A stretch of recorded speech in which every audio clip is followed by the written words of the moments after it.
So let's start with these protests that we've seen, some of them violent, against President Trump's mass deportation policies and against ICE. What's your thought about these? Well, listen, unfortunately, it is the lawlessness that right now characterizes today's Democrat Party. We saw it start in Los Angeles, and we saw it start with the active encouragement of Democrat politicians. And you have violent protests, you have police cars being lit on fire. And the protesters are opposing the federal government enforcing our immigration laws and deporting illegal aliens, deporting criminal illegal aliens. The federal government is now arresting MS-13 gang members and Venezuelan gang members and murderers and rapists and child molesters. And today's Democrat Party has gotten so extreme that they're out rioting in support of the criminals and gang members.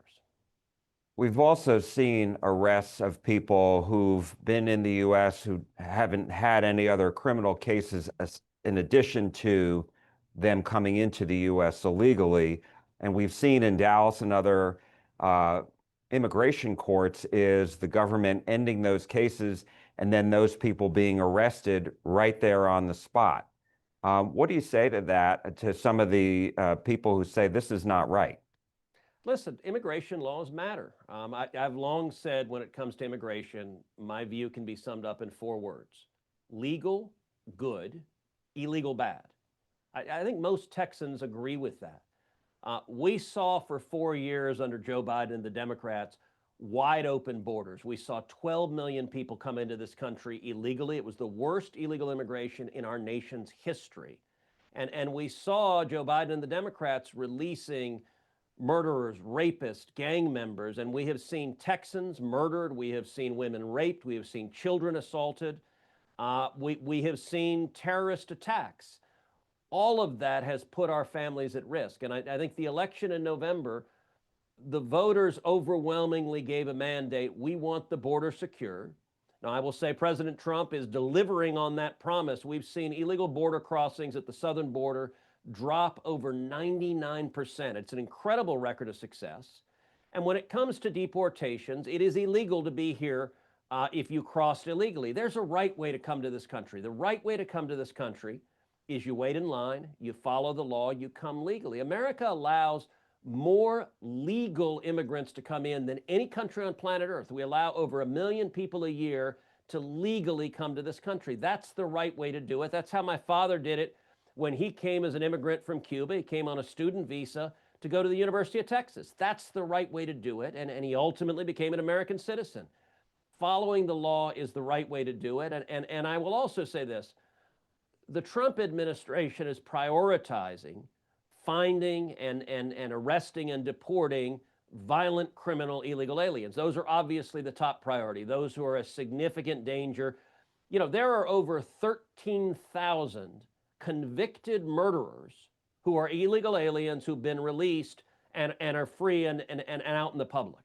That's obviously a high priority. There are thousands and thousands of rapists and child molesters and gang members. That's who they're prioritizing. But it is illegal to be here if you crossed illegally, and this administration is going to enforce the law. And what do you say to Democrats who say the president is just overreacting and should not have sent in the National Guard in California, which is, as you know, prompted a lawsuit by the state of California now? Well, look, the reason he did that is because Gavin Newsom and Karen Bass, the governor and mayor, refused to enforce the law. And in fact, they side with the criminals, they side with the rioters, they side with the lawlessness. And this is the same pattern we saw back during the Black Lives Matter and Antifa riots, where you saw Democrat politicians sit and do nothing and prevent police, prevent law enforcement from keeping people safe, and instead support violent criminals who were firebombing police cars, who were looting stores, who were committing acts of violence, and yet the Democrats politically supported them and so wouldn't let police do their jobs. And I got to say, that is fundamentally wrong. And what President Trump said is he's going to step in and protect our communities, that if the local officials won't protect the communities, the federal government is going to. And, you know, that there's a parallel here. If you look back to the 1950s, when you had Southern Democrat governors who were bigots and they didn't want to integrate the schools, and they dug in and were fighting civil rights laws. And President Dwight D. Eisenhower, a Republican, sent in the National Guard and said, you don't have a right to defy federal law, and we are going to enforce federal law. That's exactly what President Trump is doing here. And I just wanted to ask you about Governor Abbott deploying more than 5,000 Texas National Guard and more than 2,000 Texas DPS troopers to be in place for planned protests this weekend. Yeah, look, I think the governor is exactly right. In Texas, we are going to do whatever is necessary to prevent violence. Everyone has a First Amendment right to protest. You can speak, and you can speak peacefully, and the Constitution protects that right. Nobody has a right to engage in crimes of violence. Nobody has a right to throw rocks and other objects at police officers. Nobody has a right to light police cars on fire. Nobody has a right to loot stores. You know, Jack, as you know, I do a podcast every week, 3 days a week, called Verdict with Ted Cruz. My most recent podcast, we go through what happened in LA. We play interviews with small business owners whose stores were looted, they were robbed, and the Democrat politicians in California won't protect them and keep them safe. Well, you know what? In Texas, our leaders are going to do what is necessary to keep our communities safe, and I think Texans expect that of our leaders. Let's start with the protests, some of them violent, that we have seen against President Trump's policies as it relates to mass deportations and against ICE. Where are you on all these? Yeah, let me first give everybody some perspective because there's been a lot of misinformation coming from the White House.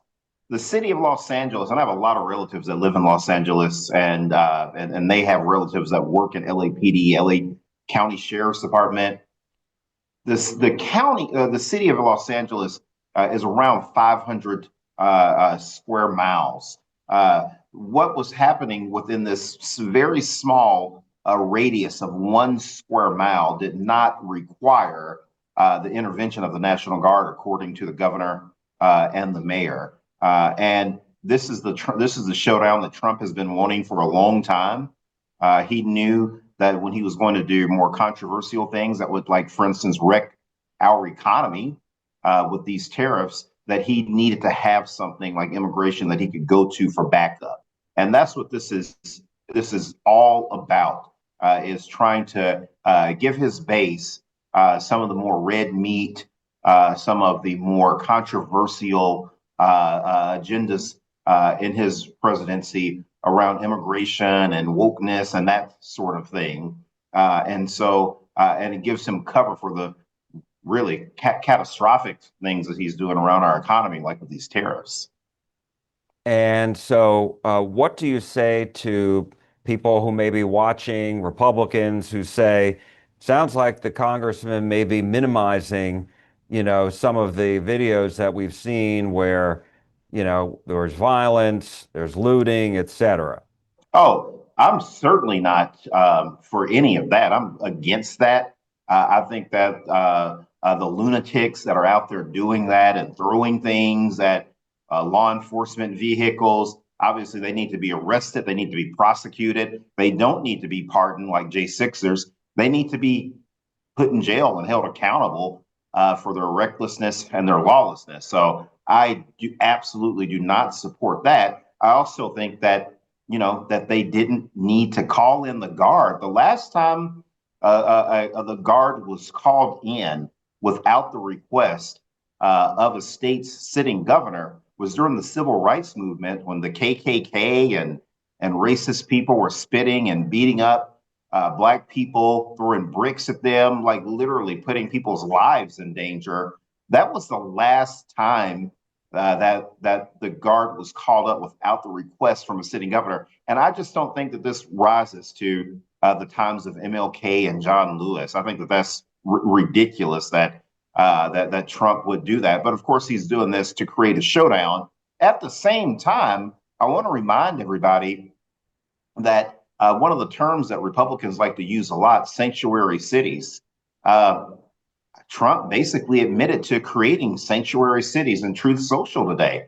He said that he's going to back off of doing raids in places like agriculture centers and farms, oil and gas areas, like in places like West Texas, to create some sort of a sanctuary city in these places. And so, now, I mean, if you're watching what's unfolding in LA, you have to be thinking to yourself, especially if you're a conservative, I thought that this was about making deporting people that were here illegally. But it sounds like that, depending on who's lining Trump's pockets, certain sectors of this economy are going to get a break. Certain geographical sectors of this economy, like what Kristi Noem is, where most of the agriculture workers in her state are here undocumented, that people like that are going to get a pass, and that places like South Dakota will become sanctuary states and sanctuary rural communities.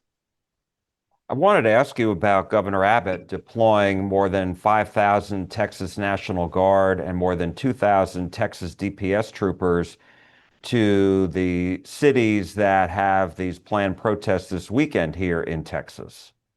Yeah, I'm not a big fan of Governor Abbott's. I doubt that the guard is needed. I anticipate all of the protests here in the Dallas area to be completely peaceful, and for these protests to be peaceful.